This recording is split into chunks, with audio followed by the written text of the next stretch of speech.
welcome. Let's talk about politics and governance. Let's look at the shift in German foreign and security policy after Russia's invasion of Ukraine.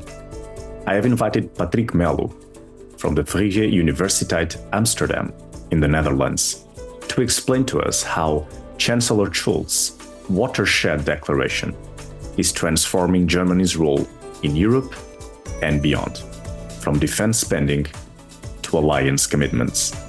I'm Rodrigo Silva. Let's talk about politics and governance.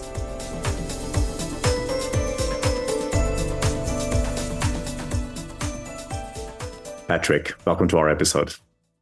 Yeah, thank you very much for having me. Patrick, the Russian invasion influenced, of course, Europe's security architecture. It challenged international institutions, you mentioned this in your article, and even made Germany, the focus of our talk today, increase military expenditure. So it's quite a shock that requires a deep understanding, right? Yes, absolutely. So often the question is, why is this relevant? And looking at this article, I think the topic, its relevance couldn't be highlighted further. On this day, we're very close to in the second year of the Russian aggression against Ukraine. So the war has been ongoing for almost 2 years. And obviously it has implications for European security and also for German security. And therefore German foreign and security policy is really important. And it's important to analyze whether changes have happened and to which extent these changes reorient Germany and also European foreign security policy. Let's follow up on that. So new dynamics happen, such as the war in European soil, Germans increasing military expenditure. So we have some new elements on the political scene, but some others come a long way back. So what was specifically missing in the research that you and your colleagues wanted to address? Yes. So in some sense, it was a bit unusual because with this article, when I started working on it, it was apparent that there was change. At least there were some announced changes. You mentioned Olaf Scholz's Bundestag speech, which happened only 3 days after the Russian invasion of Ukraine, the full-scale invasion. And at that point, Scholz had announced certain changes, and we saw that some things apparently were changing. The question was to which extent these changes constituted what foreign policy analysis scholars call an international orientation change. So in the article, I wanted to explore that further and to reconnect basically with the body of work that we have in FPA, foreign policy analysis, on foreign policy change to assess what was happening in Germany. Okay, so what did you find? What are the main highlights of your study?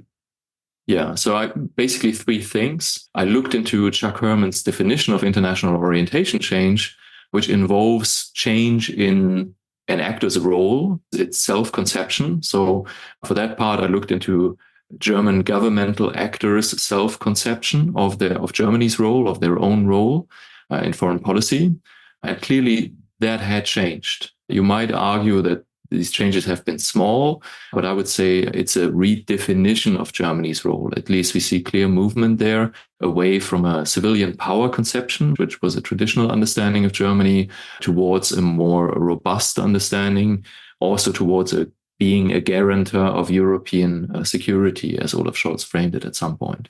This was the first finding. The second finding was what was more obvious in a way, that we saw program and goal changes, as Chuck Herman calls it, in the range of weapons deliveries. This was really a major change. For those familiar with German foreign policy, they will know that the weapons deliveries into conflict zones have also always been very controversial in Germany.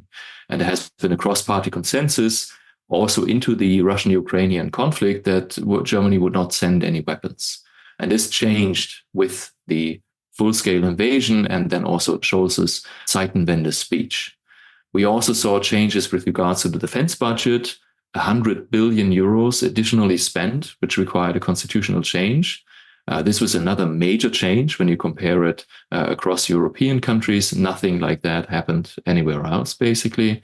And finally, in terms of deployments, Germany announced that it would deploy substantial forces to NATO's eastern flank, especially in Lithuania, which to some extent even went further than what NATO had requested. So these were major changes in terms of program and goal changes. Mm-hmm. So let us know a bit about potential policy implications of this German change in policy. The policy implications on the one hand are apparent for Ukraine. So clearly this has implications for what Ukraine can do, how Ukraine can defend itself against Russia. And this clearly depends on the contributions from its Western allies. Germany as being the foremost ally in Europe, obviously also the United States. When we look at the broader picture, clearly it's important to see whether Germany will stick to its policies that it has announced, maybe also with an eye towards the upcoming elections in the US and the changing position over there. So clearly this is important to see whether Germany will continue its policies as it has announced. Sure. So let's again looking now at the academic side and the two sides of this coin that you mentioned. So the conflict is still ongoing and the political process in Germany is also happening and might be adapted over time, see if they stick, as you said. So what should researchers look at now? Yeah, it's a very dynamic topic. So this was maybe also one of the challenges that I encountered. These changes have been announced in 2020. And since then we saw some implementation. Researchers can look at that, but the situation is constantly changing. So I also, for this article, I had to say, okay, this is the time frame that I can analyze, and I can take into account anything that happens after that, after a certain point in time. And clearly there will be follow-up studies to this. So it might be worthwhile to take a longer range perspective at some point, also especially I think on the defense budget, because now with current budget constraints due to the ruling by the Constitutional Court in Germany, the situation has changed slightly, and I would be curious to see how this plays out in the long term. Of course, this has been a very straight on the point episode about Germany's change in their policy when it comes to military expenditure and policies. But if you had to sum up our episode in one or two sentences, what would it be? That's a hard one. I don't know, like if I could summarize the episode. I will be happy if people would arrive at a more differentiated picture of the Zeitenwende and German foreign policy change. What I've been witnessing, and now I'm going over the 1-2 sentences, but is more or less of a black and white picture. So initially we saw very positive and optimistic uptakes on German foreign policy change. And then at some point, this all switched and the assessments were quite negative. I'm also discussing this in the article, but I think it's more useful to have a differentiated and more realistic picture of German foreign policy change. If the article can contribute to that, I will be very happy. Yeah, that'll be, promising, of course. Patrick, thank you very much. Thank you so much for having me.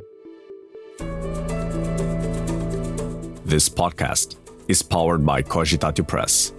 You can listen to this episode on the Let's Talk About Politics and Governance website, on Cogitatu Press YouTube channel, and whatever you get your podcast.